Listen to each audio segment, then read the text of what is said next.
Как мне отчет сделать за 3500? Они незаконно деньги берут с вас. Мне это все равно, мне-то надо отчитаться за эти 3500. Ну, Байке, как мне за них зачитаться?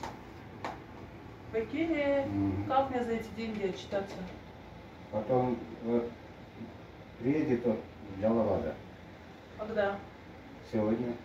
Я тогда буду выезжать, я зайду сюда, правильно? Да. Хорошо. А өмір бойы историяда қалған кезіңде айтпай тоқталсын.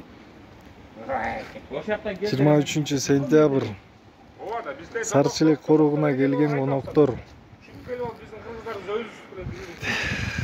Буга чейин ККМ аппараты жок. 9 сентябрдан бери акчалар алынып өтүлүп келген. Бүгүн ККМ аппаратын койгула деген учурда жетекчилер койбой ККМ аппаратын алып салган.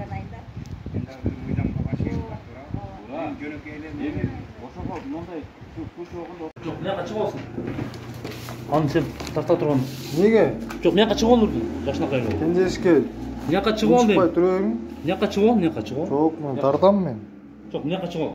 Меня зовут Нурдин, я житель здесь. Вы сегодня заехали на озеро, утром да? заехали, мы ждали еще ворота, когда? Сколько денег дали? 500? 500. Чек дали вам? Нет. Все, спасибо, хорошего пути вам.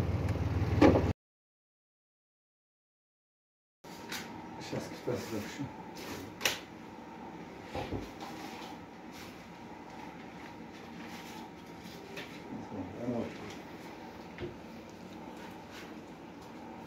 Квитанция жок ал.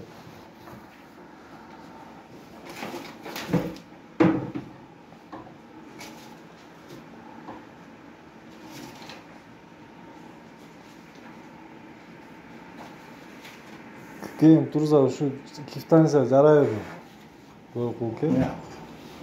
ККМ бар бу Мындай жерде. алып барып төгөт. Жок эми ошо ККМди койбойсуңар будан гана. Мындай алып барып төгөт. Бул Так. самопал болуп атпайбы?